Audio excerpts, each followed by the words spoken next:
This summer's Copa America and Euros have been absolutely amazing. What hasn't been amazing is the refereeing. Most of the Copa America games look like a WWE match, and the Spain vs Germany game had Toni Kroos literally murder somebody in the middle of the pitch, only getting a yellow card after 60 minutes of bloodshed. So it had me thinking, in no particular order, what are the worst referee calls of all time? Starting off with some recent calls from the Copa America. There has been some awful games, but none of them are better, or I guess worse, than the United States of America versus Uruguay. The US had to win in order to advance, and having to play a big nation like Uruguay is not easy. However, the US were playing so well considering they aren't as good as Uruguay, and this was a do-or-die match. While many did think that the US would probably lose, what they didn't expect was what the referee Kevin Ortega would be doing. Yeah, this referee thought allowing this play to go on whilst giving someone a yellow card was the right decision. I am no rocket scientist, nor am I going to be that much of a nerd to read the entire rulebook, but I can even smell the shit on display here. And if it wasn't bad enough,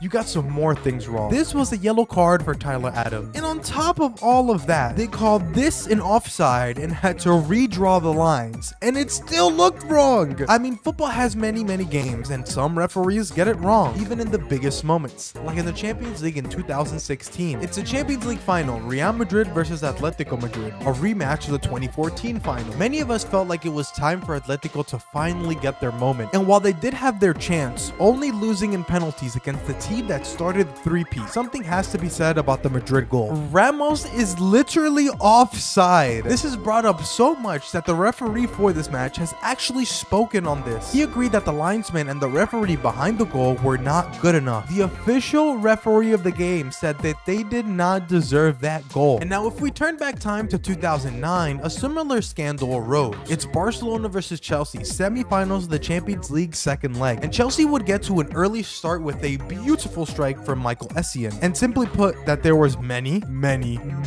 mistakes. The referee from the second leg would even say that he was very poor that day. And hey, I'm a Barcelona fan myself, but I'm starting to see a bit of a pattern here. Because why is the most famous comeback in the knockout rounds of the Champions League PSG versus Barcelona? I mean, this is a penalty. Why is the referee even giving this? Not only that, something I don't see people talk about is Javier Mascherano's tackle right here not being a penalty at all. And yes, while I said I love Barcelona very much, let's go back to Real Madrid. In 2017, the semi-finals of the Champions League. It's Real Madrid versus Bayern Munich. And not only has the referee given a red card for this challenge, but they would get the offside wrong not once, but twice in one game. This is so bad, it's had fans thinking this amazing Real Madrid team was rigged to start with. While I don't think that's the case, the amount of times bad decisions have gone their way is pretty crazy. Some might think that Madrid's market is just so big to deny winning. The same could be argued for bigger nations. We all know the hand of God that Diego Maradona did against England in the World Cup. But a really interesting one for me is France versus Ireland on November 18th, 2009 for the 2010 World Cup qualifiers. The winner of this match sends their country to the World Cup finals. I mean, what would you do if a goal meant that your country would go to the World Cup? So it's extra time, and after the score being 1-1, it's the 104th minute of the game, and a cross would come into the edge of the box, where Henry would get to the end of it, passing it to the middle, where France would finally score to win the game. This would send Ireland home, but at a second look at the goal, Henry actually handled the ball, helping him and France go to the 2010 World Cup. Henry would admit later to doing so and said it was only an accident. Luckily for us watching though, France would actually have their worst World Cup ever. That wouldn't be the first or the last time a smaller nation got screwed over by the referees though. In the 2014 World Cup,